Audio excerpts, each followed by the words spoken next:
When Dean was 6 years old and in kindergarten, he repeated phrases and stories.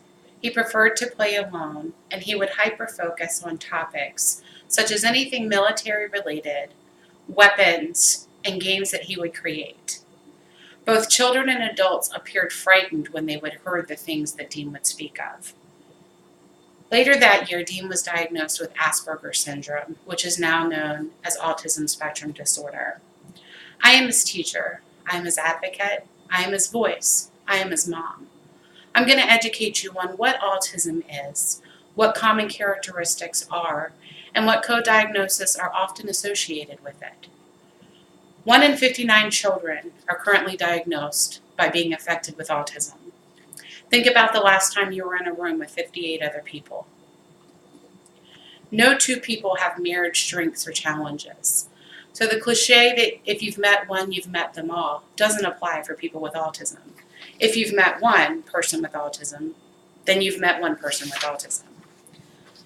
Typical characteristics are they have a high attention to detail, but because they hyper-focus, they tend to miss the big picture. They're highly skilled in a particular area, but will often have less skills in general areas. They're less concerned with what people think of them, which can be good and bad, but they tend to lack the unwritten social cues, like waiting your turn to speak in a conversation. They're great visual learners, however, they often have a hard time comprehending verbal commands. Communications tend to be very detailed, so it makes it very hard for them to summarize. And they tend to be very honest, but it can be blunt and offensive at the same time.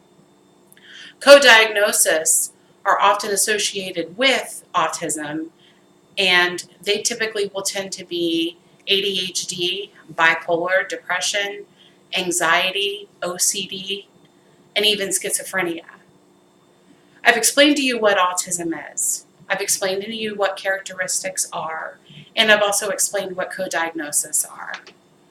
So the next time that you see someone that is struggling, or they think a little bit differently, they talk a little bit differently, or walk a little awkwardly, don't be so quick to judge them.